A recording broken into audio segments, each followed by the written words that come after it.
Fabrizio, c'era prima risposta a Fabrizio, non so se qualcuno al tavolo vuole rispondere. A me veniva in mente soltanto, se ho compreso bene la sua domanda, la teoria della committenza, l'organizzazione interna alle amministrazioni in materia di valutazione. Questo è un aspetto sul quale più volte mi sono trovata a riflettere anche con altri colleghi. Di fatto noi abbiamo probabilmente una direi quasi politica della valutazione, ma forse vado anche un po' oltre, nelle nostre amministrazioni in materia di di programmi di sviluppo rurale, forse ancora un po' troppo immatura, che è nata probabilmente con i programmi comunitari, questa è l'impressione, quindi non c'era effettivamente, non c'è una struttura organizzativa amministrativa da sé. Ecco, se non ci fosse stata la valutazione comunitaria, probabilmente noi oggi non avremmo dei responsabili della valutazione all'interno delle amministrazioni e probabilmente non avremmo neanche delle valutazioni. Questa è l'impressione un po' generale, che in Europa sembra quasi che la valutazione, almeno quelli che si nasca quasi con le politiche comunitarie, e quindi a discesa anche a livello amministrativo ci si sia in qualche modo adeguati, ecco, fondamentalmente. E d'altra parte anche i nostri gruppi direttivi della valutazione nelle varie regioni, ancora ci sono regioni che non ce l'hanno o che non hanno individuato dei responsabili della valutazione specifici. Questo la dice, no? Un po' lunga sul fatto che la valutazione non ha una sua dignità all'interno poi, no? dell'amministrazione, della committenza, dell'organizzazione delle amministrazioni. Questo è un aspetto sul quale probabilmente dovremmo un po' riflettere, diciamo. Poi Nicoletta voleva dire qualcosa per quello che aveva detto. No, io vorrei, siccome lei ha risposto a cose che dicevo io, è verissimo quello che dice Simona, ossia non c'è da noi questa tradizione. Per esserci diciamo, la teoria della committenza, secondo me, è una teoria dell'organizzazione, perché la committenza chi è? È chi è responsabile di un programma a vario titolo, sia come decisore o come attuatore. Quindi dovrebbe essere qualcuno che nella sua attività sente il bisogno di fare costantemente, sulla parola costantemente, la valutazione. Questa sarebbe una committenza che vede la valutazione come una sua funzione naturale. E qui il dottor Pellizzari ha parlato di cultura della valutazione, ossia se c'è una cultura della valutazione, nel senso che un'organizzazione che vuole migliorare deve continuamente autovalutarsi, se c'è questo, allora c'è la committenza è in grado di essere responsabile, quindi di fare le buone domande, di interagire costantemente, eccetera. Questo da noi non c'è, quindi da noi, ossia finora la teoria della committenza non esiste, perché il committente si dà per scontato che è quello che gestisce il programma e vuole sapere se ha funzionato bene. Ecco, questo è troppo generico e non serve, quindi benissimo la sua sollecitazione significa che dobbiamo non soltanto guardare a come è fatta la valutazione, ma anche guardare come reagisce l'altro interlocutore, che è parte integrante di questo processo. Infatti io parlo di comunità della valutazione che comprende anche la committenza. Allora, vorrei rispondere all'ultima domanda fatta da Fucilli, che mi riguarda particolarmente. Perché? Perché lui ha parlato di letteratura sugli usi. Allora, la letteratura tradizionale sugli usi distingue tra diversi usi, tra gli usi positivi e gli usi negativi. Gli usi positivi possono essere l'uso di cui parliamo sempre, è l'uso strumentale, ossia l'idea che uno fa la valutazione, il committente dice oh che bello, ottime cose mi hanno detto, adesso le applico. Questo corrisponde a un processo cognitivo che è rarissimo che si dia nella realtà, perché non è detto che uno che impara qualche cosa, che sa qualche cosa, poi immediatamente cambia atteggiamento e segue quell'attività, perché c'è un processo cognitivo di apprendimento e anche di selezione. Quindi io ricevo tante informazioni, poi prima che il mio comportamento cambi devono scattare dei meccanismi che sono psicologici, politici, quello che è. Quindi l'uso strumentale è il più tradizionale, ma anche quello meno seguito. E poi invece si parla molto di uso cognitivo, non a caso ne ha parlato lei, perché invece l'uso cognitivo è un'altra cosa.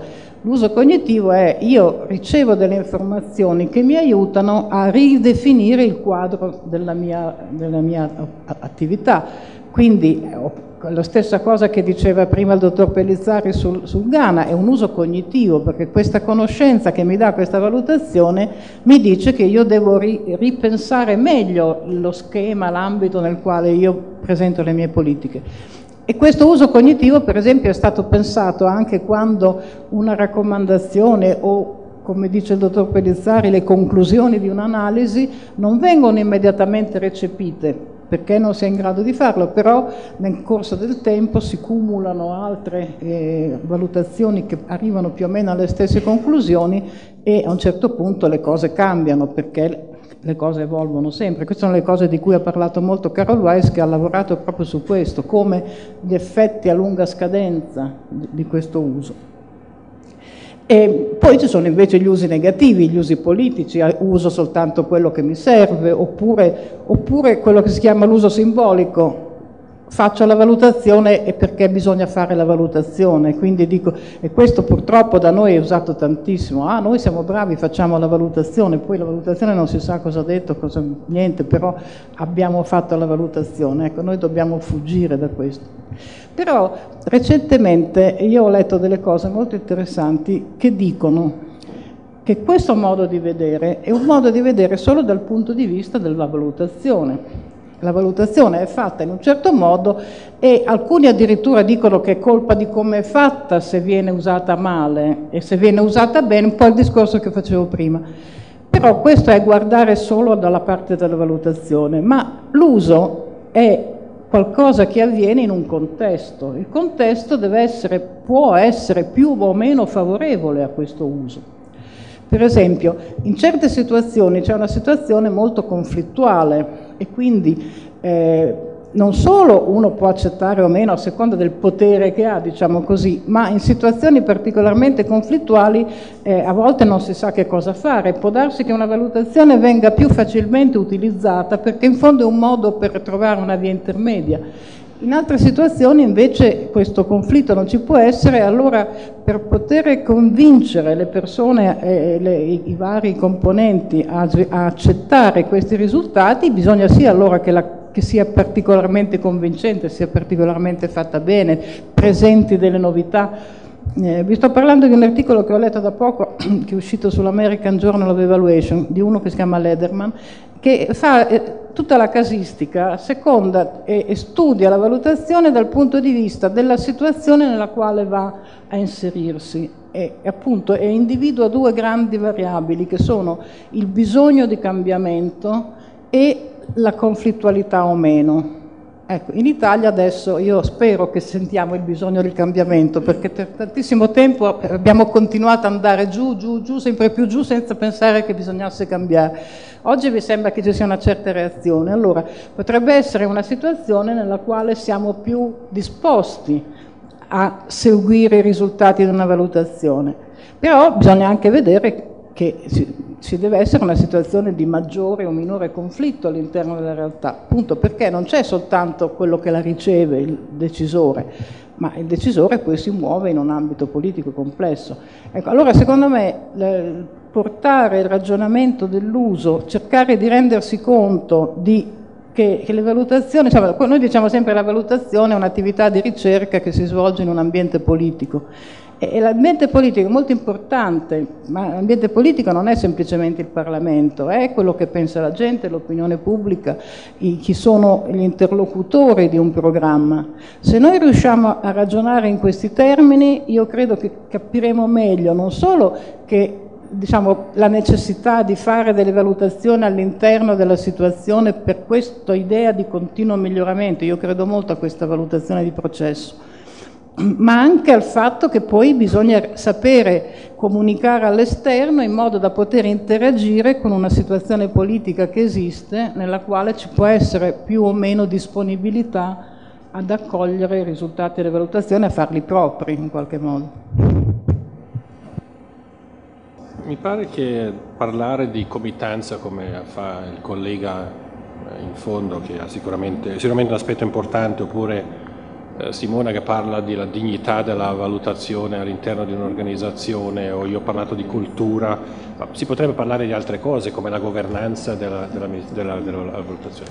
Mi sembra che la parola chiave qua che manca, il concetto, forse la dimensione istituzionale, è la politica della valutazione, che già 30 anni fa, no forse esagero, 25 anni fa, l'OECD DAC dichiarò come una delle cose principali da farsi in qualsiasi organizzazione che vuole promuovere la valutazione all'interno di se stessa. Cos'è una politica di valutazione? Non è un free writing e mettere tutti gli aspetti che ci piacerebbero o no. È un processo in cui si definisce il ruolo della valutazione all'interno di un'organizzazione. È chiaro che se l'organizzazione è dittatoriale nessuno parlerà di una valutazione partecipativa democratica. Se è un'organizzazione che se ne frega dei diritti umani, non ci saranno tante persone che considereranno gli aspetti etici. Quindi è una politica che verrà approvata dagli organi che possiedono l'organizzazione, che governano questa organizzazione, e che dovrà sottolineare diversi aspetti cruciali, come chi fa la comitanza per queste valutazioni, come nel caso dell'IFAT. Indirettamente è il consiglio d'amministrazione, ma proprio perché esiste un'organizzazione indipendente, una unità indipendente, siamo noi che abbiamo attraverso la politica acquisito il diritto di formulare e preparare il nostro programma di lavoro e il nostro budget indipendentemente dal management dell'organizzazione. Ovviamente non viviamo in un sistema anarchico, sarebbe magari troppo interessante, non dico bello ma interessante. E questo programma di lavoro e questo budget lo dobbiamo sottoporre al consiglio di amministrazione, che dice sì o no o fa delle modificazioni, e poi dopo noi parliamo per ogni valutazione, diciamo ma io se devo andare a fare una valutazione nel Ghana, oppure facciamo una valutazione di tipo corporate, come una valutazione che stiamo facendo adesso sull'efficienza istituzionale dell'organizzazione, qualche cosa abbastanza complessa. Io dico ma è stato il board a fare il commissioning, ma in fondo non è vero, sono stato io o il nostro team a pensare che questo sarebbe stato benefico per l'organizzazione. Al management questo non gli sarebbe venuto in mente di sicuro, non perché sono stupidi, ma perché non hanno nessun interesse a mettere in discussione la loro efficienza. Allora penso che il concetto di evaluation policy sia qualcosa che sia importante. D'altronde noi vediamo che nell'ambito delle Nazioni Unite c'è un gruppo che si chiama UNEC, United Nations Evaluation Group, è una cosa che stanno promuovendo gli uffici di valutazioni più grandi come quello della FAO, dell'IFAT, del PNUD, eccetera, è proprio di aiutare quegli uffici di valutazione di organizzazioni che non si sognano nemmeno di avere una politica della valutazione, ad averne una, perché ci protegge. Altrimenti se voi fate delle valutazioni critiche e non avete un'ancora istituzionale a cui vi potete rivolgere e dire ma è stato messo nella nostra Costituzione, vi spazzano via, può diventare anche violenta la vita.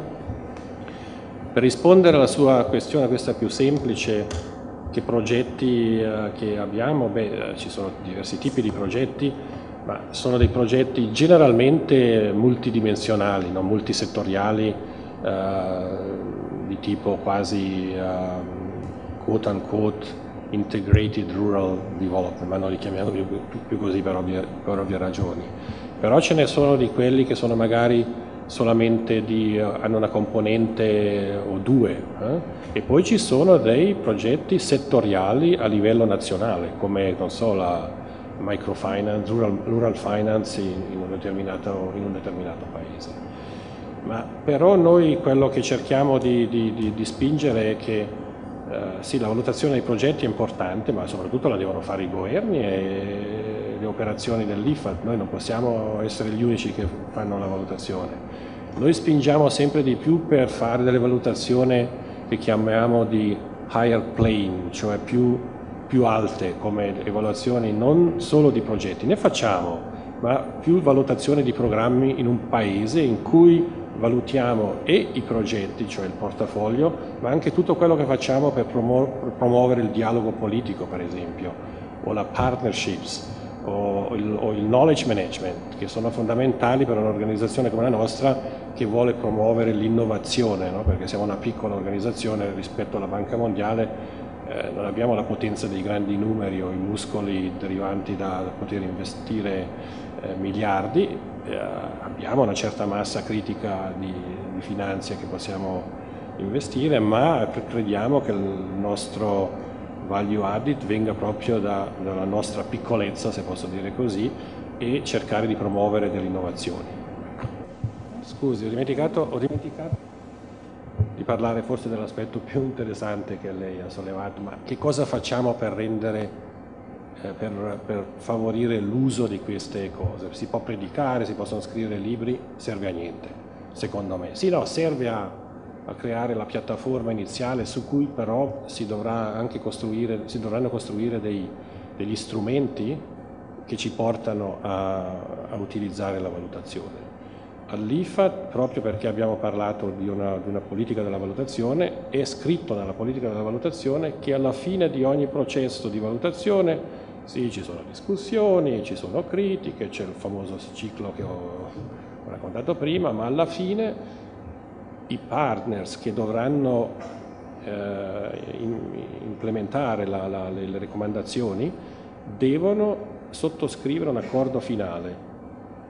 L'accordo finale è uno strumento che dice c'è stato un core learning partner, ci si sono trovati 300 volte o no, non lo so, e poi alla fine domandiamo ai due partner principali, l'IFA dà dei crediti ai governi sovrani, quindi i due partner principali sono il governo, generalmente il Ministro delle Finanze o l'Agricoltura, e il nostro management, di guardare le raccomandazioni che noi abbiamo fatto e di dire ok, 90% le accettiamo perché pensiamo che siano fattibili nel contesto economico o finanziario, o budgetario, eccetera, e quindi le accettiamo. E c'è un commitment scritto, c'è la firma del Ministro, c'è la firma del Vicepresidente.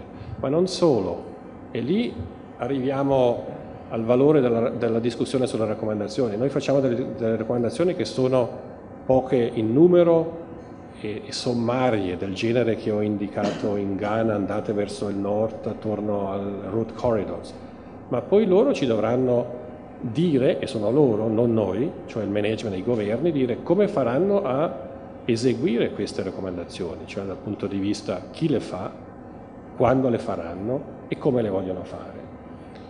L'altra parte dell'Agreement at Completion Point contiene quelle raccomandazioni che i nostri partner considerano non fattibili e possono avere migliaia di ragioni, tra le quali che noi abbiamo sbagliato il tiro e abbiamo proposto delle cose irragionevoli.